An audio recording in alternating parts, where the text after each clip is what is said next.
మాతృదేవోభవ. ఒకరిని నమ్మి ఊరుకొని ఉండెడి రోజులు కానే కావు, వేయికొకరు కూడా నమ్మదగుని ఈశ్వర బుద్ధులు లేనలేరు తల్లి. కలియుగమ్మునందు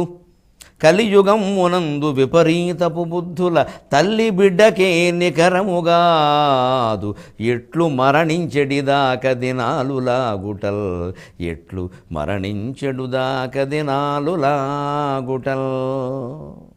విశ్వాసాన్ని విజ్ఞానంతో సమన్వయం చేసి మనకు అందిస్తూ ఉన్న మహాభారత కథాశ్రవణం కోసం ఎదురు చూస్తూ ఉన్న భక్తి టీవీ ప్రేక్షక మహాశయులందరికీ కవి బ్రహ్మ, ఉభయ కవి మిత్రుడు తిక్కన సోమయాజ రచించిన ఆంధ్ర మహాభారతం ఆనుశాసనిక పర్వానికి సాగుతున్న సామాజిక వ్యాఖ్యలో 1526 భాగానికి స్వాగతం పలుకుతున్నాం.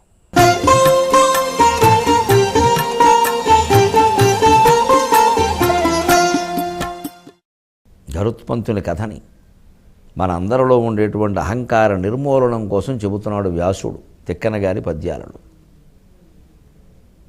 గద్యాలలో కూడా. గరుత్మంతుడు అసలు ముందు బదరీలోనే ఉన్నాడు, విష్ణువుని చూశాడు, అక్కడి నుంచే వచ్చి తండ్రికి చెప్పాడు. తండ్రి మళ్ళీ బదరీకి వెళ్ళమన్నాడు. అలా బయలుదేరుతుంటే ఆ బదరీ కనపడ్డా చాలా కనపడుతున్నాయి.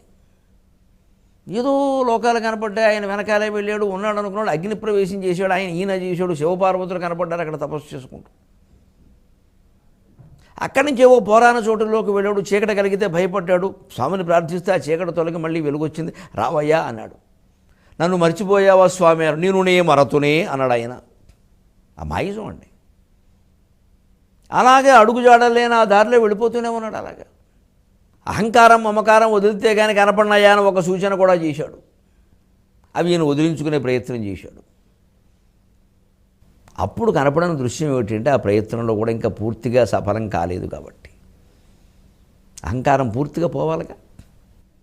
కలయగజోడ అద్భుతముగా అనేక శతాగ్రహోత్రముల్ వెలుగుటగాన వచ్చి బహువేదరవంబులు వింటి తత్ప్రవక్తల పొడగానను అట్టియడ దారుణ రూప సుపర్ణ సంఘముల్ బలివిడి నాపయిన్ గవిసే భ్రాంతుడనైతి భయంబు పెంపునన్.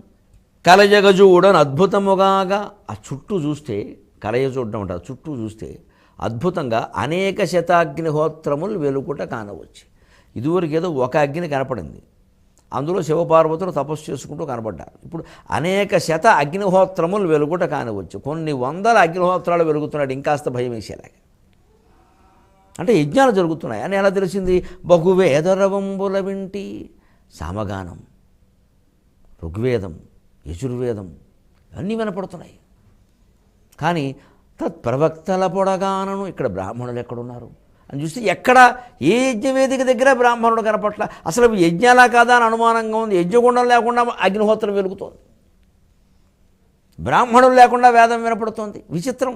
పరమేశ్వరుడు మాయ అలాగే ఉంటుంది. అంతా విష్ణుమాయ అమ్మా, ఏం చెబుతాం. అన్నీ అనేక శత అగ్నిహోత్రాలు అని యజ్ఞం అనుకుందామంటే అక్కడ పురోహితుడు ఉండాలి. వేద పురోధసుడు అని చెన్నైశ్వరి గారి సూత్రం అక్కడ కనపడాలి. వేద శబ్దమునకు నిత్యముగా, పురోధ శబ్దమునకు వైకల్పికముగా అనేదో ఉండాలి. అక్కడ ఏమీ లేవు. కానీ వేదం వినపడుతుంది. తత్ప్రవక్తల పొడగానను, అవి చదువుతున్న పండితులు లేరు. అట్టియడా అప్పుడు ఇంకోటి చిత్రం జరిగింది. అనేక అగ్నిహోత్రాలు వెలుగుతున్నాయి యజ్ఞవేదికలాగా.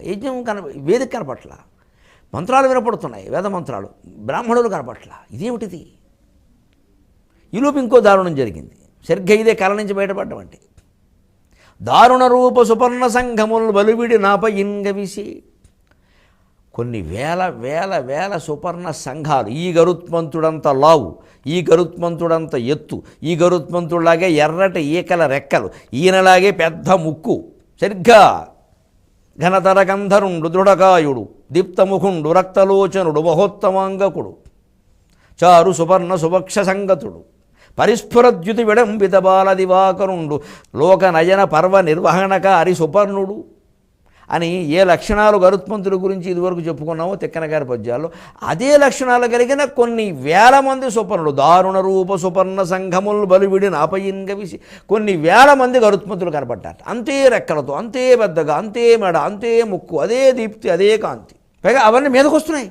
భ్రాంతుడనైతి భయంబు పెంపునం. ఒక్కసారి భ్రాంతి కలిగింది, ఒక్క కేక పెట్టాడు.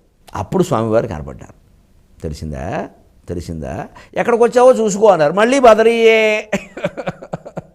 ఇది ఎక్కడ వేసిన గొంగళి అంటామా? లేదమ్మా, ఎక్కడ ఉన్న వైకుంఠం అక్కడే. గొంగళి కాదు, ఇది వైకుంఠం.